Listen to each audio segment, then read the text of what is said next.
Bem, vamos dar continuidade, né, às nossas aulas.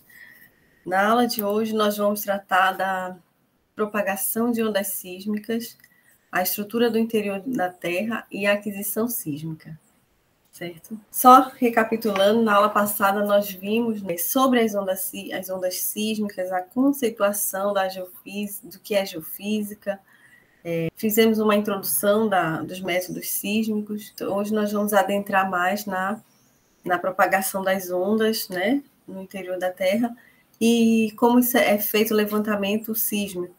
Também a identificação dos eventos dentro de um sismograma. Aqui fica a pergunta, né? Nós estamos tratando de um método sísmico que utiliza-se de um fenômeno que é a propagação de ondas elásticas no interior da Terra.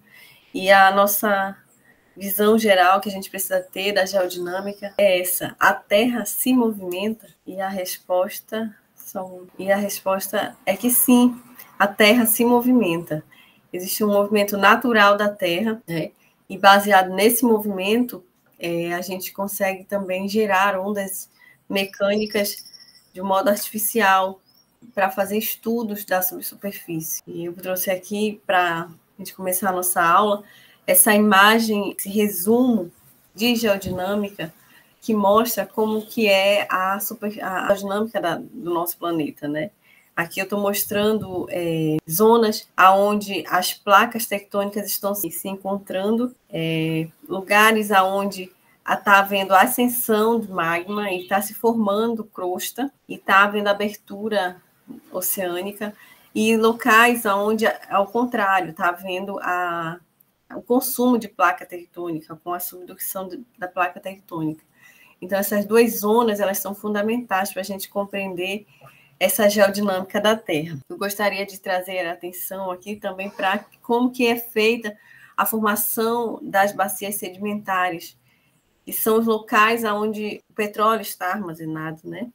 Então, as bacias sedimentares brasileiras, elas são da margem, seja da margem leste ou da margem equatorial, elas são formadas nesse contexto aqui de abertura do Oceano Atlântico. Só para dar esse background, né? Então, vamos lá no nosso método sísmico. Vamos tratar do levantamento do dado, da aquisição sísmica. A aquisição sísmica, a percepção da subsuperfície através dos dados sísmicos é determinada por um sistema de fontes que são utilizados para iluminar o meio e por um tipo de sensor que são usados para captar os movimentos desse meio. Então, no método sísmico, a gente vai utilizar fonte de energia artificial, certo? E nós vamos captar essa resposta através de sensores. Fatores como o número de fontes e receptor, seu espaçamento, tipo de arranjo, são planejados na geometria de aquisição. Nessa fase, é muito importante você saber o seu alvo e a parametrização geométrica mesmo, de distância entre essa fonte, esse receptor e outros parâmetros geométricos mesmo, para você estabelecer a sua logística de campo. Há uma limitação física com relação a onde será feito esse levantamento. Esse levantamento ele pode ser feito em terra, no mar ou em poços. No mar é um levantamento que tem menos limitações em relação ao levantamento terrestre. Vamos ver aqui esses três tipos de levantamento: terrestre, marinho e em poços. O levantamento terrestre, nós admitimos que nós estamos fazendo medidas em um meio sólido, heterogêneo, e nesse meio se propagam as ondas P ou S. As fontes utilizadas nesse caso são o dinamite ou o vibrossais, que o dinamite é uma fonte mesmo de dinamite que explode na próxima superfície da Terra e gera essa onda. E o vibrossais é uma chapa de ferro, é um caminhão com uma chapa de ferro que ele faz vibrar a Terra. E os receptores, no caso terrestre, eles são chamados de geofones. As maiores limitações do levantamento terrestre são a baixa qualidade dos dados medidos e o alto custo. Aqui eu estou mostrando acima, do lado esquerdo, estou mostrando o levantamento utilizando a carga explosiva, que é o dinamite, E do lado direito eu estou mostrando o levantamento utilizando o VibroScience. Eu chamo a atenção aqui para esses receptores aqui que são introduzidos mesmo na superfície da Terra. Aqui é todo um sistema que é montado, né? E aqui no VibroScience é um pouco mais, algo um pouco menos, podemos dizer, um pouco menos agressivo para o meio ambiente, né? São essas duas maneiras de se fazer o levantamento terrestre. E o levantamento terrestre em relação ao levantamento marinho. Vamos ver algumas comparações aqui. Mas antes, vamos ver, aqui está um navio de sísmica, né? Como que é. Esse navio, ele tem uns cabos que são esses receptores e a fonte de energia utilizada chama-se airgun, que produz essa bolha de ar que ela vai atingir o fundo oceânico e gerar essa perturbação, né? Essa onda. A comparação entre esses dois tipos de levantamentos. O tempo gasto em levantamentos terrestres são da ordem de 50 vezes o tempo gasto em levantamentos marinhos, ou seja, no mar você faz uma quilometragem muito maior de linha sísmica em relação a um levantamento terrestre, porque você tem que abrir picadas, é uma área obstruída, que você tem que ter toda uma logística, né? E outra coisa, no mar você pode trabalhar à noite, que em muitos lugares, mata fechada, por exemplo, não pode fazer o levantamento à noite, né? Em relação ao levantamento marinho, são feitas medidas em um meio acústico, a água, né? Se propagam apenas nas ondas P. Fontes utilizadas em geral, o airguns. Os receptores, nesse caso, não são chamados de geofônios, mas de hidrofones. Adriane, o Ivan tem uma pergunta aí para você. Certo. Diga, Ivan. Ô, Adriane, desculpa, bom dia. Bom dia, né? Interromper. Eu fiquei curioso, essa questão de não poder fazer à noite, de dia, né? Eu fiquei. E a fauna marinha, né? Sei lá, vou usar os termos de leigo, tá? Vou explodir lá uma dinamite, um artefato lá, não vai. Digamos que tem uma fauna ali próximo, isso não vai. Outros animais, né? Vai ter, sim, uma perturbação na natureza, né? Isso daí, felizmente, existe uma tentativa de minimizar esses efeitos, mas, infelizmente, acaba tendo, né? De certa forma, acaba tendo, certo? Não sei se eu respondi, acho que sim, né? Não, sim, obrigado.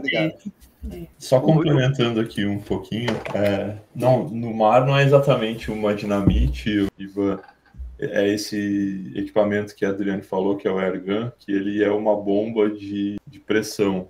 Ela gera uma perturbação no mar, e essa perturbação ela afeta realmente, ela pode afetar tanto a fauna marinha que está perto, ou ela também pode afetar o meio que alguns animais aquáticos se comunicam também.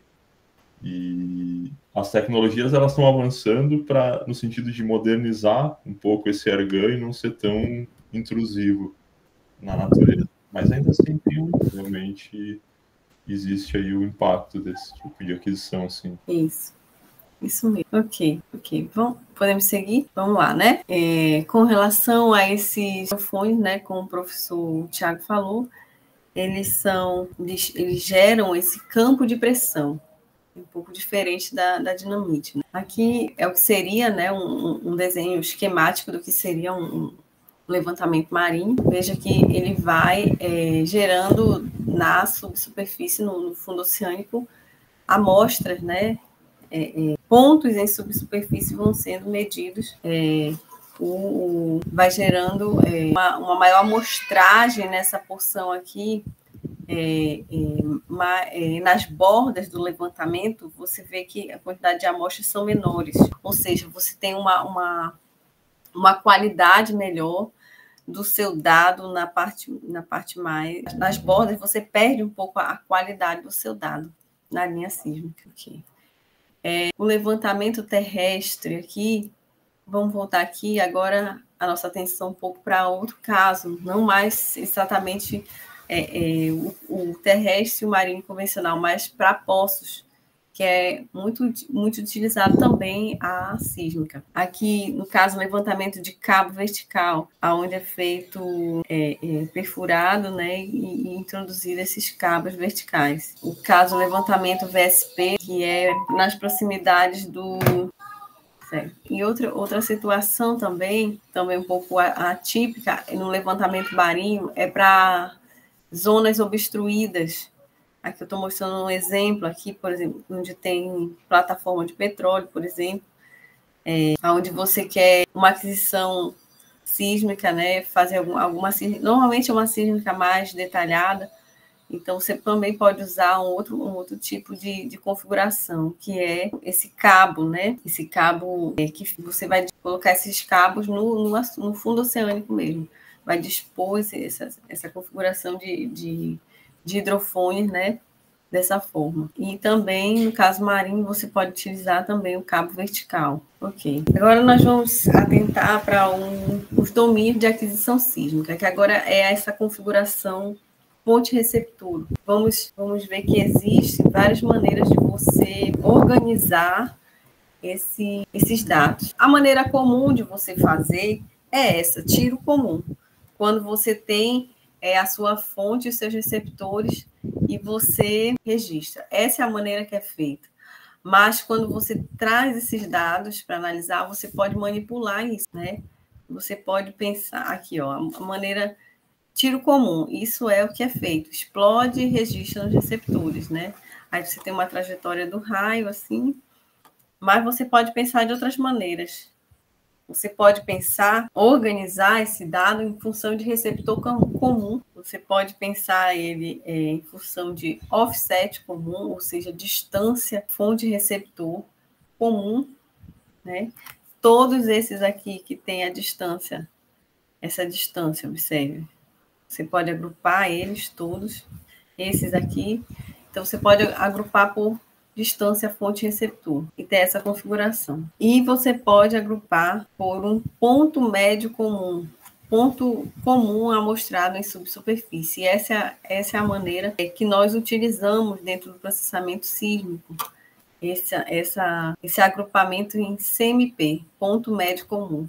A gente vai tratar isso melhor na próxima aula. Estou só introduzindo aqui para a gente visualizar essa maneira de a gente organizar esses registros medidos. Aqui estou mostrando como que é feito o traçamento dos raios, né? Uma imagem do que seria para um tiro comum, né? Para um efeito de sismograma, o registro como é feito, né?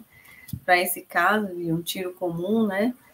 Você vai tendo aqui, ó, uma interface, eu vejo que você tem aqui 4 interfaces, onde a onda bate e reflete, e aqui, cada interface dessa, ela vai corresponder a uma reflexão em subsuperfície, ao longo do tempo, né? Aqui é o caso da fonte comum. Ô, Adriane? Sim? Você poderia voltar um slide, por favor?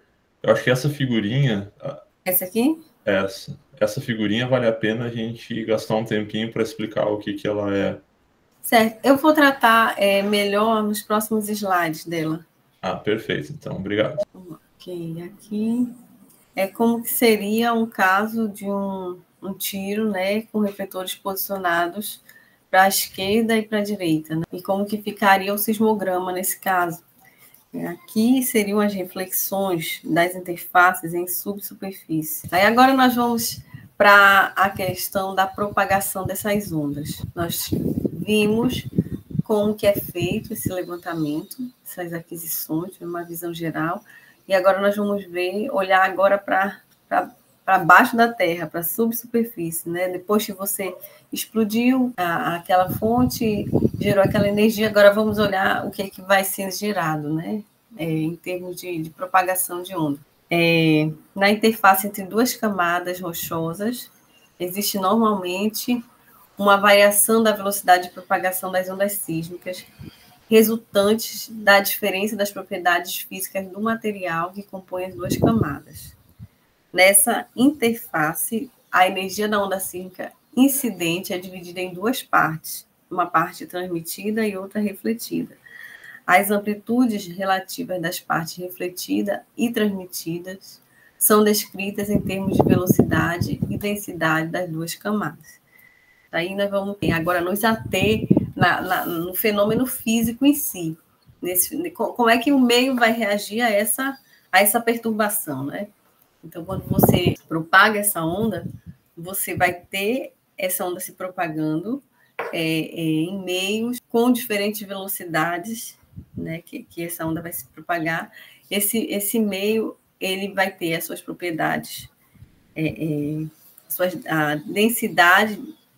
A cada camada você vai ter um pacote de rocha com uma característica, né? Então, quando você muda de um pacote para outro, você vai ter uma mudança na propriedade física do meio, e assim a sua onda também vai mudar a sua propagação. Quando você chega nessa interface entre uma camada e outra, existe o que nós chamamos de uma mudança de impedância acústica. A impedância é uma razão que vai medir justamente essa mudança na propriedade do meio, e essa mudança vai gerar uma mudança na propagação da onda, vai gerar um fenômeno de reflexão da onda, de uma parte da energia que nós vamos ter refletida e outra parte que ela vai ser transmitida para a camada abaixo. E como exatamente isso é feito? Nós vamos ver agora. Para que esse fenômeno de reflexão e transmissão da onda, ele é feito, da onda plana, né? Ele é feito utilizando a lei de Snell-Descartes, ou simplesmente lei de Snell. Então, nós vamos admitir aqui a situação onde nós temos um semi-espaço, que é essa situação aqui, né? Uma camada e outra, que nós temos um meio, camadas planas, horizontais, duas camadas planas horizontais. Você tem uma velocidade no meio, esse aqui seria assim, o meio 1 e o meio 2. Então, você tem uma velocidade no meio 1 diferente da velocidade no meio 2. Uma velocidade no meio 2 é maior, né? E aí você tem a incidência da onda e você tem aqui uma interface com mudança nas propriedades do meio. E aí você tem uma parte da energia refletida e outra transmitida. Aqui para a onda P e para a onda S. Então, vamos ver como é que diz a lei de Snell, né? Essa lei de Snell ela vai dizer o seguinte: os raios incidentes, refletidos e transmitidos estão no mesmo plano. Beleza. O ângulo de incidência e de reflexão para o mesmo tipo de onda são idênticos. Para os ângulos de transmissão e ondas convertidas, nós temos essa relação. E aqui nós vamos ter o que nós chamamos de parâmetro do raio. Esse I seria o ângulo de incidência da onda, enquanto que o J seria o ângulo de incidência para a onda S. E esse ρ seria o parâmetro do raio. Então, se a gente considerar que a onda atravessa camadas horizontais, a propagação é feita mantendo-se o parâmetro constante. Então, essa lei de Snell, ela estabelece essas regras.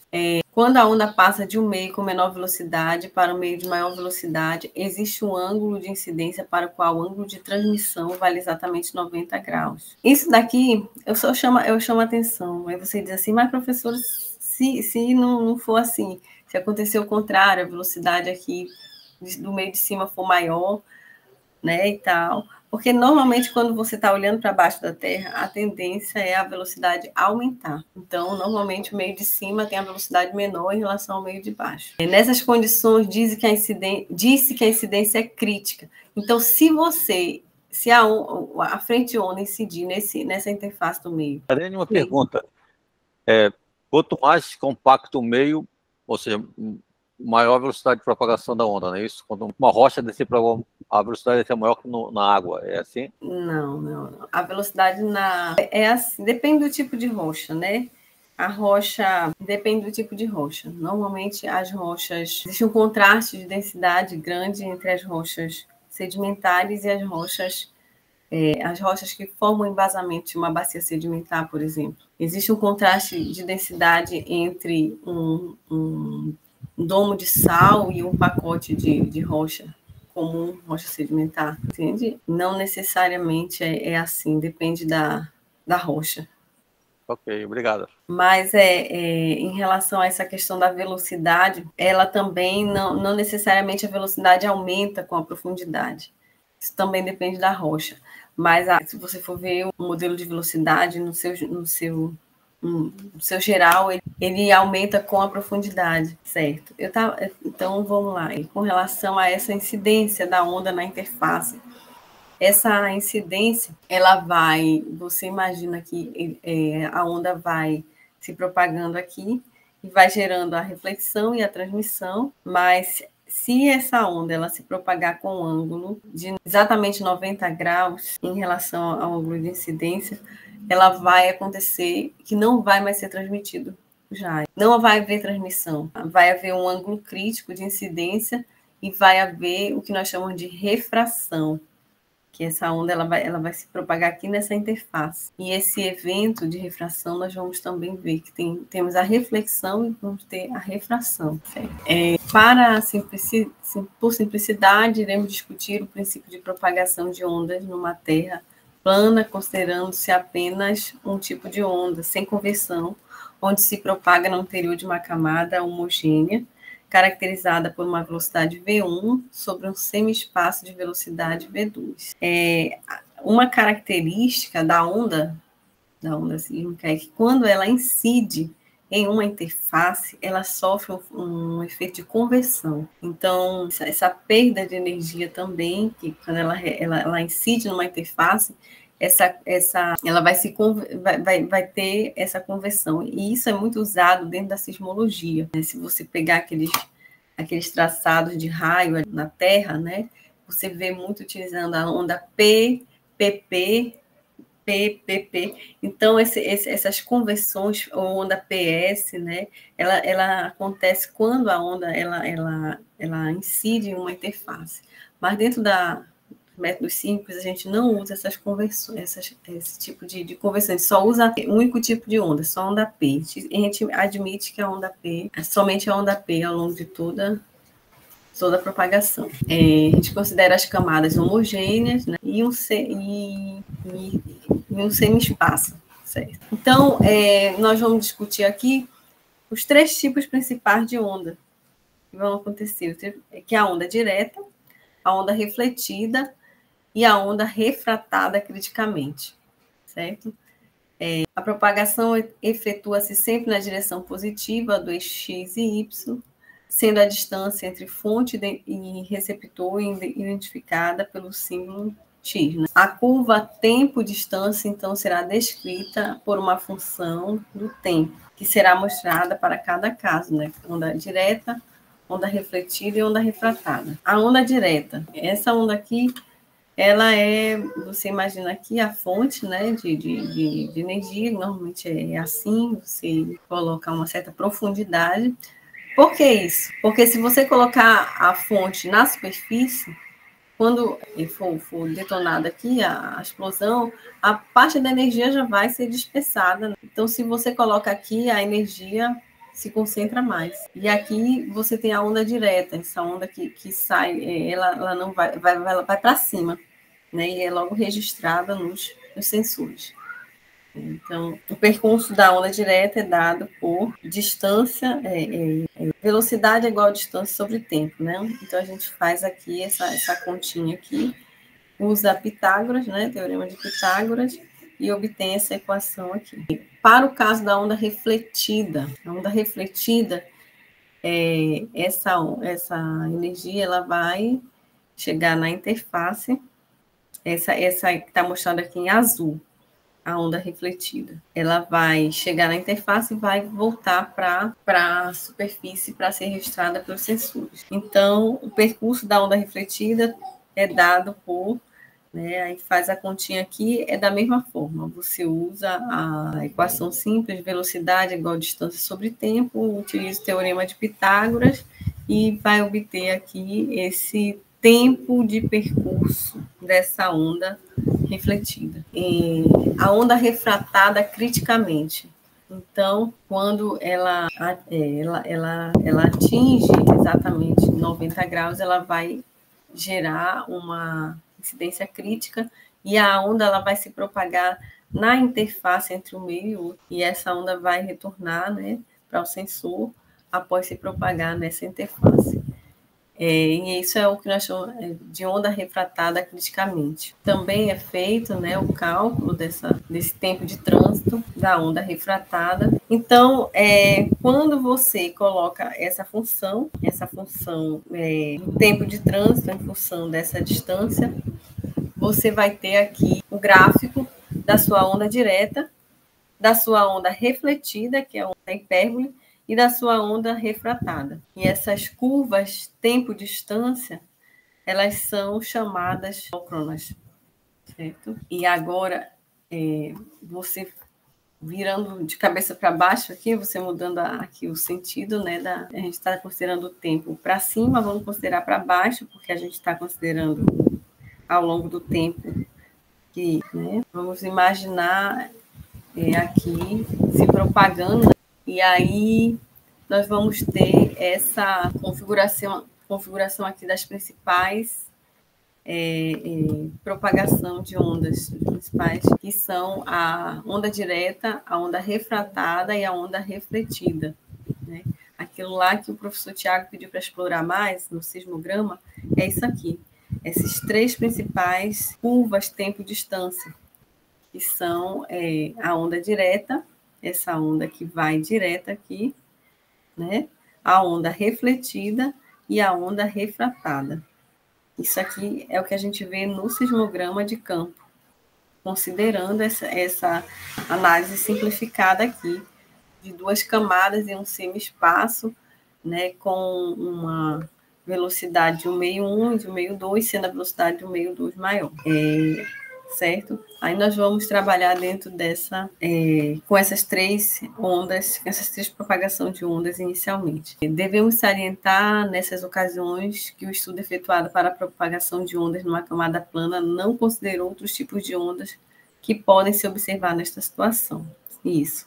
E que as ondas convertidas P em S ou S em P e as múltiplas que se podem gerar por reflexões sucessivas no topo e na base da camada, certo? Então, nós não estamos considerando as conversões e também as reflexões múltiplas. Nós vamos falar mais dessas reflexões múltiplas lá para frente, certo? Então, vamos pensar aqui que, à medida que você propaga a onda sísmica, que ela encontra uma interface, ela vai sofrer esse fenômeno, né, de reflexão, e essa interface ela vai ser registrada no traço sísmico.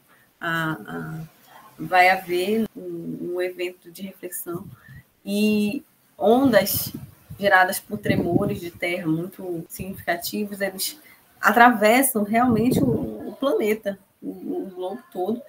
E, à medida que encontram as grandes interfaces dentro da Terra, essas interfaces elas são registradas. E, dessa maneira, foi que se estabeleceu, utilizando as ondas sísmicas, a estrutura interna da Terra. Essa estrutura que nós conhecemos, né? Manto, núcleo, crosta, né? E assim nós conseguimos estabelecer a estrutura interna da Terra com essas ondas. Estou mostrando aqui esse modelo aqui, né? Você vê a propagação da onda P, uma grande interface aqui entre manto e núcleo externo, e outra aqui entre núcleo externo e núcleo interno. Da mesma forma, a onda S, e sendo que a onda S não se propaga no meio líquido, então a onda S não se propaga no núcleo externo, mas ela segue, né, aqui no núcleo interno. E aqui é um zoom no manto, nessa profundidade aqui, ó, de até 800 quilômetros aqui, para a gente ver que existem outras descontinuidades também no manto, nessa zona de transição do manto, que são camadas dentro da Terra que têm diferentes propriedades físicas. No caso, essa zona de transição do manto, ela é uma camada diferenciada. Então, você observa a importância das ondas sísmicas, né? Dessas interfaces que a gente identifica, que nós chamamos de interfaces ou descontinuidades, né? No caso da sismologia, da aplicação para a estrutura interna da Terra. Ok. Vamos seguindo aqui, identificação de eventos no sismograma. Então, esses eventos que nós observamos, o evento de onda direta, onda refletida, onda refratada, nós vamos agora observar em dados reais. Como é que a gente vai observar mesmo esses eventos, certo? A onda direta, vamos falar mais aqui sobre ela. Ondas diretas, elas se movem da fonte até o receptor sem atingir nenhuma interface. As ondas diretas têm move-out linear quando fonte e receptor estão aproximadamente na mesma profundidade, beleza? Então, ela é essa aqui em azul. A onda direta é essa aqui. E no sismograma, isso aqui é um sismograma. Você está vendo que aqui explodiu aqui e foi registrada ao longo dos receptores. Então, a onda direta é essa aqui, esse primeiro evento. Isso aqui é tempo, né? Na vertical é tempo. Então, cada traço, aqui você tem vários traços, um ao lado do outro. Então, em cada traço, você, quando chegou a onda direta, ela tem uma amplitude aí alta, né? Então, vai se somando as amplitudes e você vai configurando essa reta. A onda direta aqui, no caso de uma fonte entre os receptores, né? Que é a onda direta. Aqui seria o lugar da fonte e os receptores. Tá vendo como um sismograma são vários traços sísmicos, um ao lado do outro. Aqui tá dando para ver legal. Então, a onda direta é essa aqui, essa primeira que chega, essa primeira que a gente vê. E aqui também a onda direta, e aqui também a onda direta. Reflexões primárias, vamos falar um pouco mais desse evento. Que, na verdade, reflexões primárias são o nosso alvo dentro da sísmica. Nós não queremos outra coisa senão reflexões. Queremos as reflexões primárias. Por quê? Porque tem as reflexões secundárias, aquelas reflexões que são as múltiplas, elas repetem aquele mesmo evento.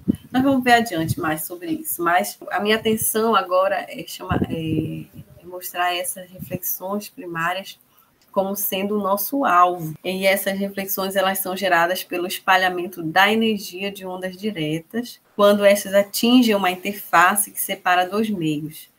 Parte da energia permanece no meio, gerando as ondas refletidas, enquanto que outra parte da energia é transferida para o outro meio, gerando as ondas transmitidas. Okay. Aí vamos aqui para dados sísmicos organizados em família de fonte comum. Os eventos de reflexão para um refletor plano horizontal é uma curva hiperbólica, que nós chamamos de move-out hiperbólico. Olha aqui a onda direta, né, no traço, veio, foi sentido, e aqui, logo depois, foi a reflexão. Isso aqui. Aí, quando você vai ver, né, no seu sismograma, você tem aqui a reflexão. Alguma pergunta em relação a isso? Que é muito importante, só esse detalhe aqui? Não. O que eu acho que vale a pena frisar também no sismograma aí, Adriane, é que cada coluna desse sismograma é um sinal gravado em um sensor. E aí, os que estão mais próximos ali do eixo Y são os que estão mais perto da fonte, e os que estão mais longe, eles estão mais afastados da fonte. Isso. Então, quando a gente vai visualizar essa figura, seria como se a gente tivesse uma forma de onda que vocês veem no osciloscópio transposta em cada coluna. E aí, isso forma um tipo de gráfico que a gente chama de wiggle. E esse é um dos gráficos que a Adriane mostrou lá atrás. Uma outra forma nesse gráfico wiggle, a gente vê as formas de onda mesmo, e quando tem uma amplitude positiva, pinta de preto, para ficar mais fácil de ver a coerência lateral ali, quando tem um outro tipo de gráfico, que é aquele de tons de cinza, que a gente codifica cada amplitude com um tom de cinza, e às vezes dá para ver alguma coisa diferente também, que é um gráfico em escala. Essa é a forma de visualizar um sismograma, que a gente tem esse eixo Y, que é o tempo, e o X, que é a distância, de forma também a gente conseguir enxergar alguma coerência lateral entre os traços próximos. Eu acho que nasce uma pergunta. Sim, eu queria perguntar, né? Quando a Adriane mostra ondas diretas, dá para ver uma linha reta, né? Mas depois, quando tem a parte, algo que são reflexões, aí parece ter algo que tem uma relação com alguma função matemática, porque ela como que diz... É hiperbólica. Distorce, hiperbólica essa. Isso. por que tem essa distorção de algo que é linear, né? Imagino que tem uma relação com a distância que tem, não sei. Exato. Mas tem uma relação, dá para ver uma função matemática, a relação entre essa e a reflexão, né? Poderia explicar isso? É uma função matemática. Você pode ver pelo percurso do raio, da trajetória desse evento. A onda direta, ela simplesmente sai da fonte aqui, como eu estou mostrando nesse gráfico. Ela sai da fonte e vai diretamente para os sensores, os receptores, né? Enquanto que a onda refletida, ela tem um percurso ao longo do tempo maior, né? Você vê que o tempo aqui da onda direta é bem menor. E o tempo da onda refletida é maior em relação ao tempo da onda direta, né? Porque ela tem um percurso maior. Então, Ariane, só para eu compreender, então a gente poderia pensar se eu marco o primeiro, seria o wiggle, não sei como se chama, a primeira ondinha direita, e a segunda ondinha, teria uma relação talvez linear entre o tempo que tem entre essas duas ondas e a distância que ela percorre desde que se é emitida até que é refletida. Então, teria uma relação linear com esse tempo que seria o que está sendo mostrado nessas linhas vermelhas aqui. Isso. Nós temos dentro da CIRM, que nós vamos ver adiante, o que nós chamamos de ruído coerente, ruído incoerente. Então, no caso, a onda direta, a onda refratada e as múltiplas, elas são ruídos coerentes, coisas que a gente consegue explicar matematicamente, sistematizar e observar. Isso é bom porque quando a gente quiser tirar, a gente coloca lá no algoritmo toda a sistematização matemática e subtrai, né? Então, isso daí é um ruído coerente. Né? E nós vamos ver que também... Só uma pergunta, porque na realidade o eixo X é a distância, o eixo Y é o tempo, né? Isso. Você chegou a mostrar essas equações lá na frente. Isso, eu vou mostrar de novo. Isso. Aí quando a equação da direta é linear e a outra é uma hipérbole, não é isso? Isso. Perfeito. Exatamente. E tem outro ponto interessante também, que a onda direta, ela percorre um percurso mais curto, porém com uma velocidade baixa. A onda refletida, ela percorre um percurso mais longo com uma velocidade muito alta. E quando a distância entre fonte e receptor é muito grande, a refletida começa a chegar antes da direta também. Então, tem um ponto que elas se misturam e até uma chega antes da outra. Inverte aí quem chega antes, mesmo percorrendo um percurso mais longo. Então, essa relação entre as duas, ou Inácio, ela é um pouquinho mais complexa. Não é tão simples assim. Certo. Então, Tiago, deixa eu aproveitar o que você comentou para eu fazer uma outra pergunta, porque isso que você comentou é que às vezes se invertem. É o que aconteceu em uma das imagens que a Adriane mostrou antes, né? Isso. Sim, talvez também essa questão aí pode ser também a refratada. Eu vou mostrar todas elas juntas, para a gente observar.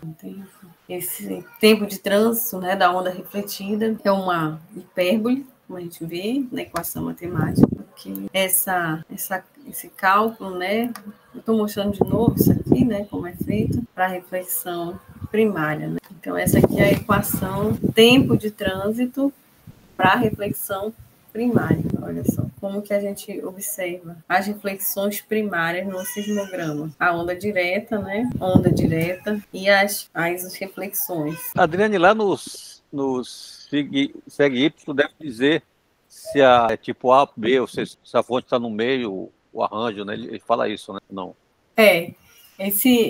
Essa questão, por isso que é importante, não sei se ontem vocês observaram o Anderson falando a questão dos PDFs. Esses PDFs, eles são relatórios de campo.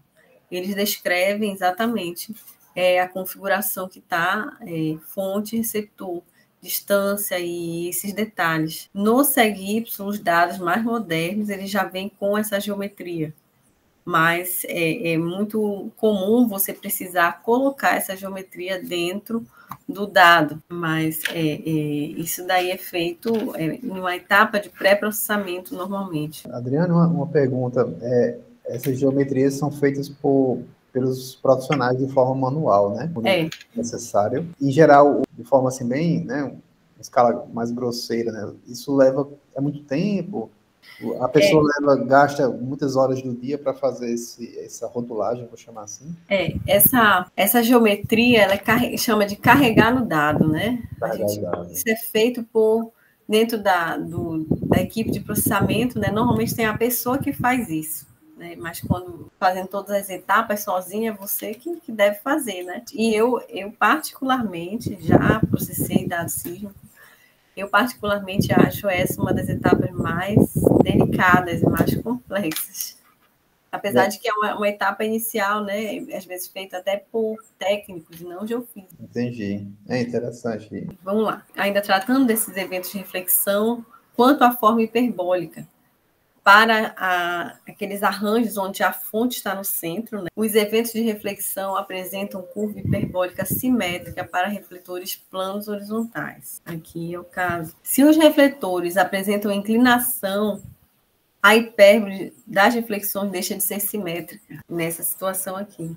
Adriane, uma pergunta. Então, você consegue calcular a velocidade do meio, a velocidade média, pela hipérbole, né? Pela forma da hipérbole, você calcula a inclinação da reflexão e a velocidade média do meio. Faz sentido isso? Você vai calcular a sua velocidade a partir dessa função matemática do tempo de trânsito. Tanto você vai definir... Porque observe que na geofísica nós temos sempre um problema inverso, né? Normalmente é um problema inverso que você tem o resultado e você procura definir qual foi aquela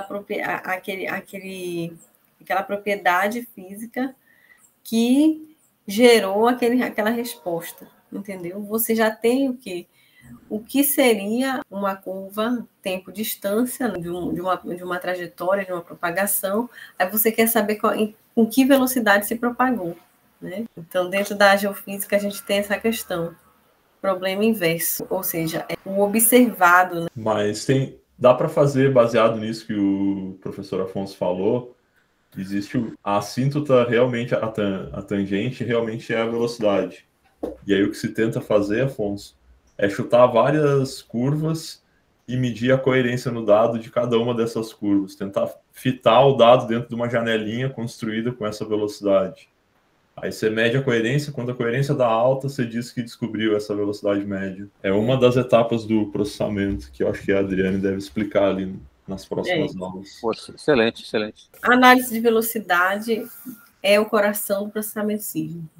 Você faz uma boa definição de velocidade, você empilha o seu dado com uma ótima qualidade e também você pode fazer uma migração também de ótima qualidade. Também, se dentro de um processamento o seu modelo de velocidade não estiver bom, então todo o resto não vai estar bom, provavelmente. Ok, vamos lá. Se a superfície de reflexão apresenta falha, a hipérbole vai apresentar descontinuidade. Aqui eu estou mostrando que essa hipérbole bem organizada, bem certinha, ela é um modelo de refletor plano. Mas se o nosso refletor ele for inclinado, essa hipérbole ela vai ter descontinuidade. Olha só. E é importante que descreva, porque nós queremos ver o refletor em subsuperfície tal como ele é. Tipos de eventos. O grand roll é um outro ruído coerente, da mesma forma que a onda direta é a onda refratada. O grand roll são ondas de superfície que apresentam baixa frequência, altas amplitudes e baixa velocidade de grupo. Nas medidas de campo, arranjos de receptores são utilizados para eliminar grand roll. Podem ter esses eventos, eles são ondas de superfície.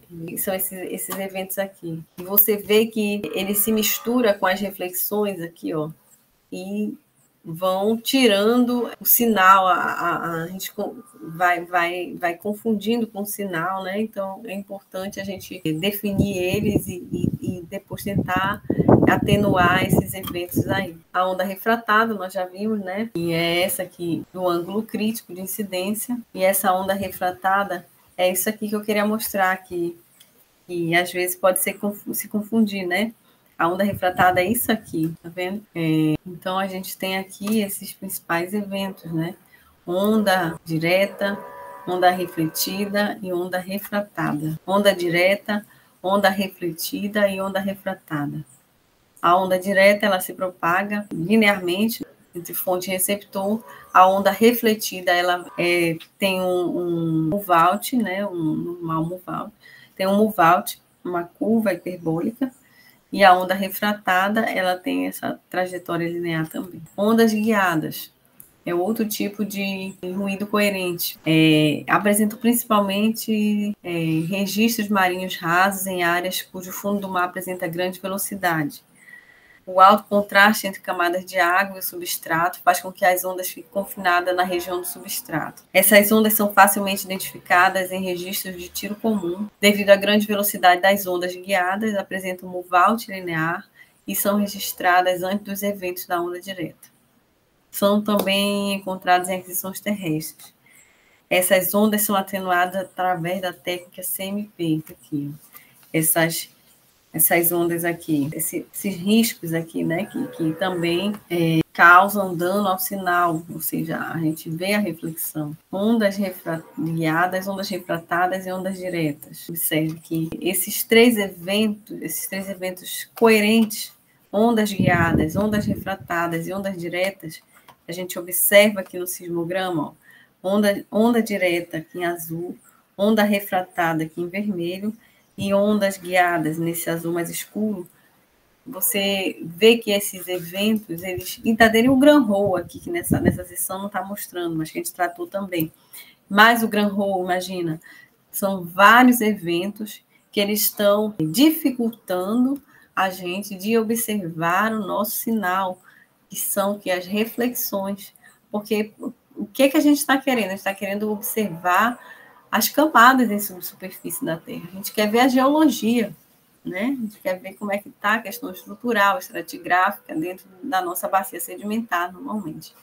Então, esses eventos aqui, eles estão tirando da gente a nossa visão da reflexão, que é o nosso objetivo.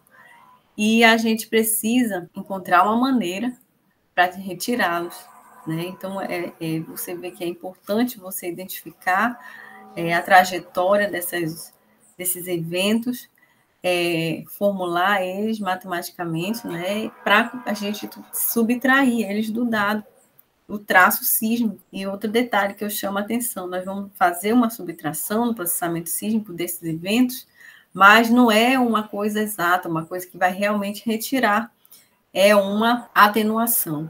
Essa palavra-chave dentro do processamento sísmico, é uma atenuação. Porque você vai entender que existe aí uma convolução, né? Uma série de ondas aí, e você vai ter que ter cuidado para você não tirar o seu sinal também. Então, você vai normalmente atenuar essas ondas, esses eventos. Bem, terminado aí, eu vou falar ainda sobre um outro tipo de evento também desejado, que são as ondas difratadas.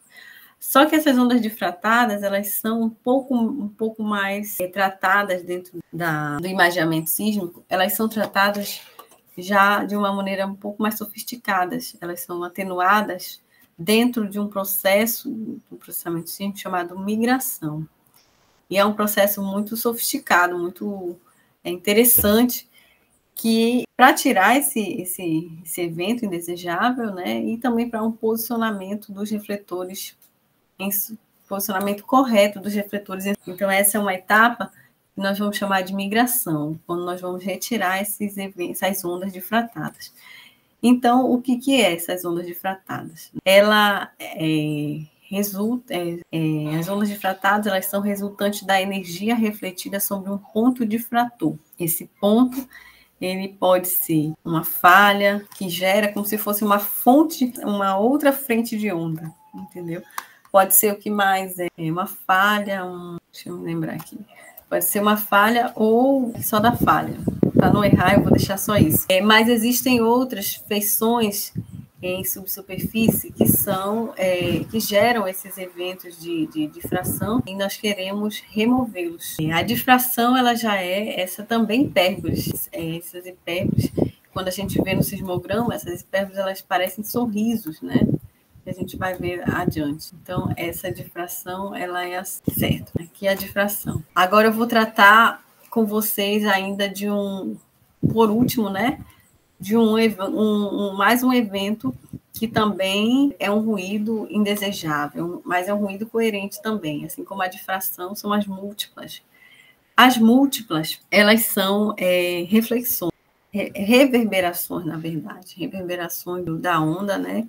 E elas, normalmente, quando bate um refletor, esse refletor, a onda fica retida ali, fica reverberando, e a gente vê a repetição daquele refletor em diferentes tempos. Por exemplo, esse refletor aqui, que nós estamos trabalhando com ele foi refletido aqui, e nós vemos ele aqui em azul escuro. E esse mesmo refletor, ele ficou a uma outra profundidade, porque a múltipla, ela ficou aqui reverberando nele. Poderia ser uma simples reflexão, mas não é uma reverberação.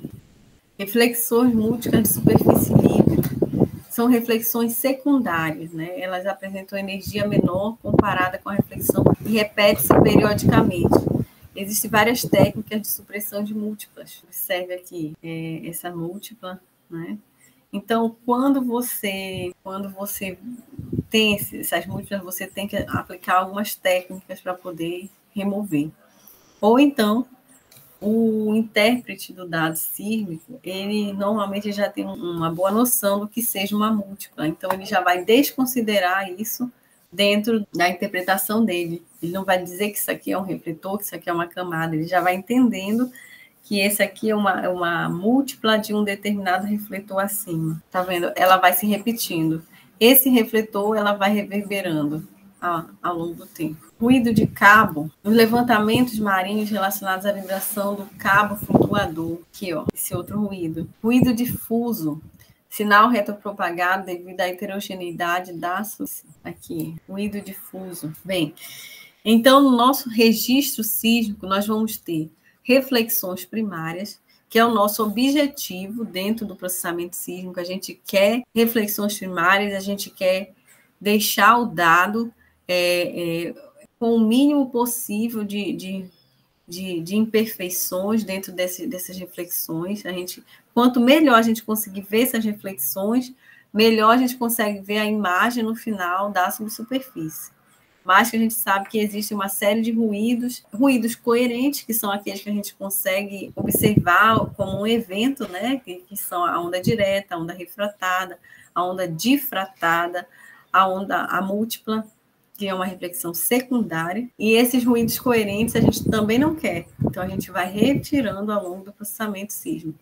E os ruídos incoerentes, que são ruídos ambientais, aleatórios, esses a gente não consegue prever e a gente precisa também retirar, certo? Olha aqui, descrevendo os ruídos coerentes: direta, grand roll, refratada, ondas guiadas, ondas difratadas, ruído difuso, ruído de cabo, e os incoerentes, que são os ruídos ambientais, né? Então, o processamento sísmico, de um modo geral, ele vai ser isso: remover esses ruídos, ou melhor, atenuar esses ruídos, de modo que o nosso sinal, que são os nossos eventos de reflexão primária, eles são destacados. E isso aí é o que nós chamamos de relação sinal-ruído, ou seja, o sinal está maior do que o ruído, né?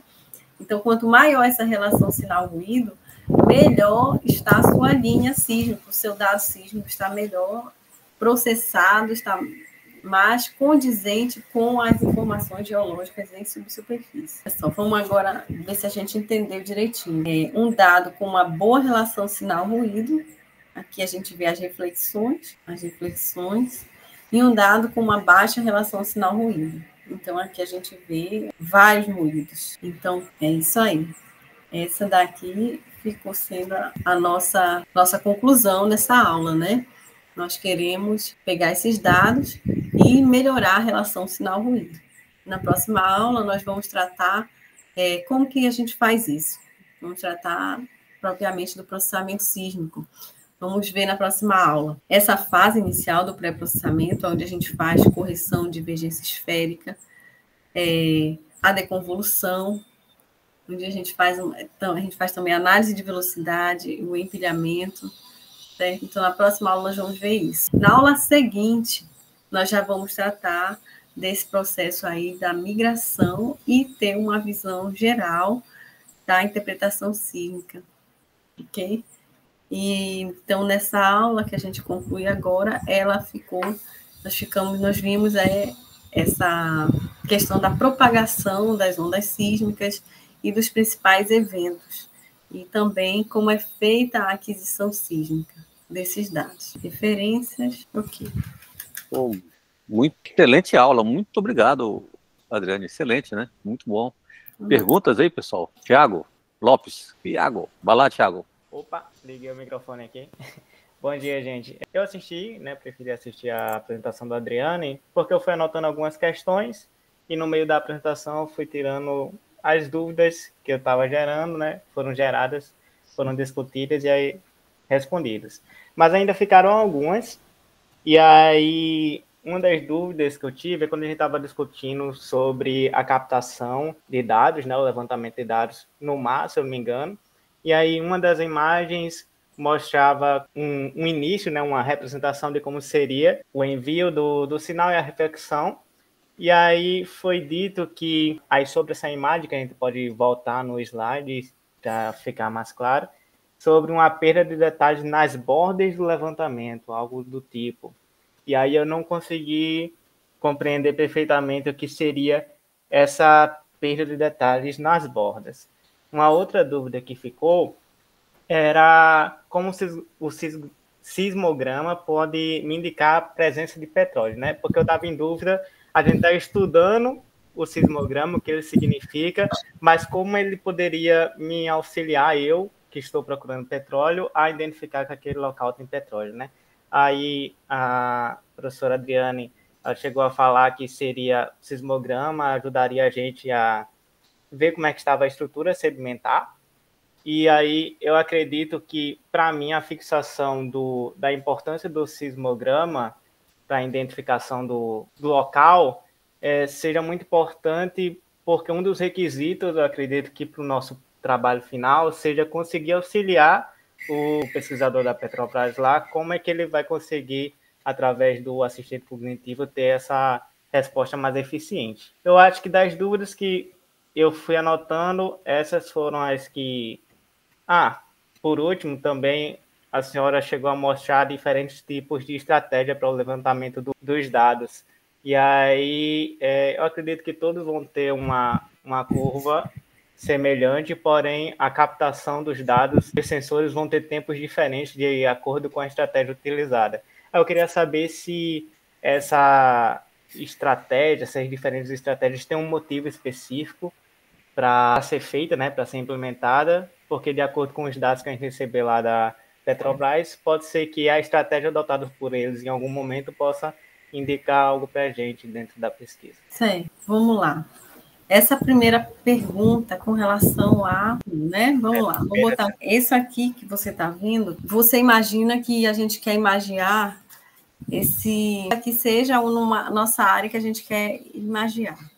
A gente está coletando amostras. Então, quando você caminha com a sua fonte de receptores, né? Você vai amostrando aqui, depois aqui, entendeu? Aí você vai amostrando pontos em subsuperfície. Então, pense assim, que quanto mais a quantidade de amostras, né, dentro de uma determinada porção, maior a sua qualidade de resolução, né? Então, é por isso que nessas bordas aqui da sua linha sísmica, a quantidade de dados amostrados é menor, então a sua resolução, a sua qualidade é menor do seu. Então, por exemplo, você tem aí a equipe sísmica, que inclusive até eu falei ontem, a questão da equipe sísmica, que na Petrobras, é feito o seguinte, eles têm uma equipe sísmica, que é um conjunto de pessoas, de profissionais lá dentro, de campo, geofísicos, geólogos, e não apenas muitos técnicos, e até o que eles chamam de peão, né, que são aquelas pessoas que realmente trabalham, às vezes um trabalho bem braçal, de tirar os matos da frente e tal, e eles trabalham uma equipe mesmo, uma equipe sísmica, tem um chefe e tal, e essa equipe sísmica, ela sai fazendo os levantamentos. Então, quando você for ver os dados sísmicos, Primeiro vão me perguntar, é dado de onde? Dado da bacia, qual bacia? Tem a bacia Potiguar, que é a nossa aqui, tem a bacia de Santos, a bacia de Campos, a bacia do Recôncavo, ali na Bahia, tem a bacia do Ceará, a bacia do Barreirinhas, bacia do Forte do Amazonas, isso ali na margem equatorial. Então, dentro do continente também nós temos bacia do Parnaíba, bacia do Amazonas, bacia do Paraná. Então, nós temos uma série de bacias. Aí, primeira pergunta, qual é a localização? A bacia tal, que eu estou interessada em explorar, em procurar petróleo. A segunda pergunta que eu vou perguntar dentro dos dados. Pronto, localizamos a bacia. Qual equipe sísmica? Equipe sísmica número tal, 0048. Pronto, essa equipe. Essa equipe sísmica, ela levantou uma série de linhas sísmicas. Então, agora, qual é a linha? A linha é a 0048, número tal. Você está entendendo? Vai ter sempre esse prefixo da equipe. O número da linha sísmica, normalmente, aquele primeiro conjunto de códigos, é a equipe sísmica que levantou. E dentro da Petrobras, normalmente, essa equipe ela é fixa, passa anos aquela equipe. E quem define essa parametrização do levantamento é a equipe sísmica. Tem um profissional da aquisição sísmica também, assim como o profissional do processamento sísmico. E esse tipo de parâmetro de campo, como distância fonte-receptor, aonde nós vamos iniciar a linha, onde nós vamos concluir, isso vai ser feito pelo pessoal da aquisição sísmica, né? Então, se você observar, por exemplo, se você tivesse aqui, nessa posição, uma armadilha de petróleo, uma armadilha de óleo, você botaria esse centro da linha nessa posição, porque o seu alvo tem que estar no local onde tem melhor amostragem, melhor resolução, não é isso?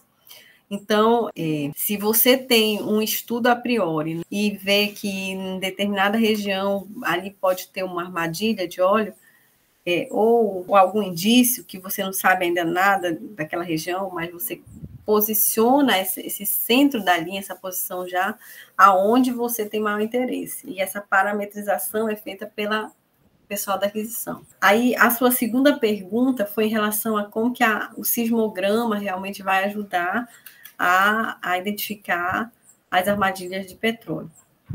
Bem, você, no final do seu processamento sísmico, você vai ter imagens da subsuperfície. Imagens aonde vai ser uma distância e um tempo. Então, você vai ter essas imagens da subsuperfície e elas vão trabalhar, elas vão lhe fornecer condições de você interpretar as camadas em subsuperfície para você poder articular, entender o que tem ali, o tipo de rocha, e a partir da sua interpretação geológica, você vai dizer se você acha ou não que tem óleo ali. Aí, isso aí é uma etapa que já é a interpretação sísmica, e também já faz parte de uma outra área que a gente chama de geologia do petróleo. Especificamente, você que trabalha na interpretação sísmica, você vai ter que conhecer exatamente qual é a geologia, contexto geológico que existe para que haja petróleo. Normalmente, dando assim uma pincelada bem por alto, normalmente é o quê? Você tem um pacote de rocha, um tipo de rocha que produz o óleo, que produz aquele óleo que tem a matéria orgânica. Você tem um outro pacote de rocha, outra formação de rocha que vai armazenar esse óleo. Vai haver normalmente uma migração da rocha formadora para a rocha que armazena, e essa rocha que armazena, ela precisa ser,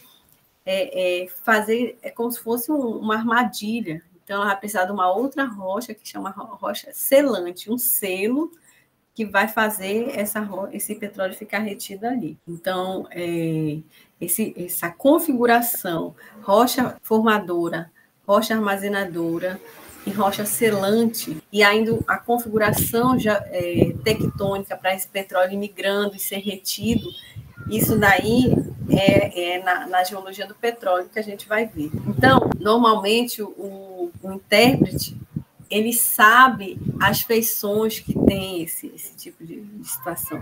Vou citar alguns exemplos. Domo de sal, normalmente tem aquelas elevações de dobra de rocha, assim, que são os anticlinais. Não é possível de ter falhas, algumas falhas estratégicas geológicas também. Então, você vai analisar se você tem essas estruturas e também quais são os pacotes de rocha que estão envolvidos ali. O que mais que eu posso acrescentar aqui? Então, Adriana, concluindo, o nosso objetivo aqui dentro da sísmica é entregar uma imagem de máxima qualidade, entendeu?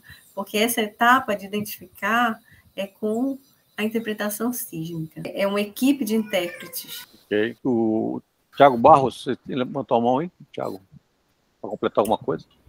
Isso. Só para completar dessa imagenzinha aí que vocês estão vendo, cada pontinho aí é um receptor. Então, cada pontinho vai gerar um traço sísmico. Então, quando vocês têm vários tiros que passam por essa região, cada tiro vai ter um conjunto de traços.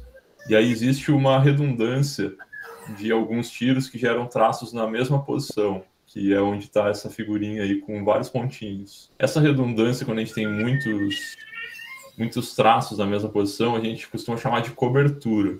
Tem uma cobertura grande. E aí o que vocês veem é que na região de interesse, a cobertura é maior no centro da região. Nos extremos, ela costuma ser menor. E essa cobertura, ela é diretamente ligada a formas que a gente tem de minimizar os ruídos no dado. Então, quanto maior a cobertura, melhor a gente minimiza o ruído. Então, nos extremos é problemático porque a gente não consegue, no processamento, minimizar tanto o ruído quanto a gente consegue ali na parte central. Era só para complementar isso. Obrigado. Obrigada. Mais alguma pergunta, pessoal? Com licença, novamente. Aí, esse tipo de material, por exemplo, a senhora falou sobre a bacia de sal, se não me engano, que teria alguma armadilha para petróleo. Desculpa se eu errei o nome aqui. A senhora falou sobre algum exemplo de espaço que poderia ter um petróleo. Aí, eles podem ser identificados através de uma reflexão específica, teria um coeficiente de reflexão para a pessoa que está analisando em si, né? Como é que ela, através do sismograma, consegue identificar que é essa pedra ou que é... Ou ela não conseguiria? A gente teria que ter uma análise do ambiente mesmo, aí indo lá, pegar uma amostra para conseguir analisar, seria para identificar em si, seria essa a estratégia? Essa armadilha, né, que a gente chama, também chamado de play exploratório. Eles chamam play exploratório. É como se fosse um conjunto de rochas, realmente. Como eu falei, que tem gerador, reservatório e selante, né, esses três. E você tem que ver as condições, por exemplo, a profundidade. Se está muito raso, provavelmente não tem, né? Porque tem que ter uma certa temperatura, né? E então você vai fazer você tendo a sua imagem bem processada, uma imagem boa, você vai definindo as suas estruturas, né? Então, se tem ou não óleo, isso vai depender do que tem lá embaixo, realmente, entendeu? Isso daí você vai fazer a sua imagem da subsuperfície. Agora, se tem algo interessante na sua imagem, isso depende da geologia, né? Eu vou pegar. Obrigado. Um ponto importante que a Adriane falou aí, o Thiago, é que a gente não usa o sismograma para interpretar, a gente usa uma imagem. E a imagem, ela é obtida no processamento sísmico por uma das etapas bem finais que ela falou que vai explicar na última aula, que é a migração. Então, a gente pega o sismograma, tira tudo que é ruído dele, depois que ele está pré-processado de forma correta, a gente manda para a migração converte os sismogramas em uma imagem, e aí essa imagem é usada para fazer a interpretação. Então, no sismograma, ele ainda tem muito a ver com a forma que a onda foi captada, né? Então, a gente não consegue identificar essas estruturas que possam ou não vir a ter um reservatório de óleo. A gente consegue fazer isso só na imagem. Então, o processamento ele tem como tarefa eliminar ruído e gerar essa imagem para as cadeias seguintes do processo. Exatamente. Outra cara, assim, eu acho que o que ele gostaria de saber também, eu estou imaginando aqui, se tem como a gente olhar aqui na figura e dizer, aqui tem óleo, né? Normalmente, a equipe que trabalha com isso, ela faz isso. Ela identifica com a seção sísmica, ela vai definir o local onde provavelmente tem a óleo e vai ter aquele que vai definir o local de perfuração. Aí vai ser feita a perfuração e aí vão dizer se deu ou não poço seco ou poço cheio, né? Entendeu? Em termos, assim, de olhar a imagem e dizer se tem óleo, o que a gente tem que ver é essa questão da geologia, né? E você também é bom integrar com outros dados. E outra coisa também é a questão da seção final. Você vai ver que tem, quando a gente for ver a interpretação sísmica, tem a questão da cara do dado, da sismoface, né? Quando a gente for ver na interpretação sísmica, existe característica da amplitude do sinal que mostram a presença de óleo ou gás também, diretamente. Existe, quando você tem uma camada cheia de gás, você consegue identificar dentro dessa camada se tem gás. É uma característica da amplitude do sinal também, entendeu? Mas só essa informação não é suficiente. Normalmente você agrega várias informações. Obrigado. Mais uma pergunta, Adriane? Uma perguntinha no chat aqui. Diga, a velocidade de propagação na onda ajuda a definir o tipo de material ou não é olhado muito para esse ponto e mais para o sismograma em si? José Augusto. A velocidade de propagação da onda depende da rocha, né, do tipo de rocha. Então, você vai desenhando, vai fazendo o seu modelo de velocidade e isso vai ser, eu acho que ele quer saber se isso define o tipo de rocha, eu acho, né? Isso para ajudar assim na análise, para não precisar pegar uma amostra manual. Isso ajuda sim, isso ajuda a definir o tipo de rocha. Ok.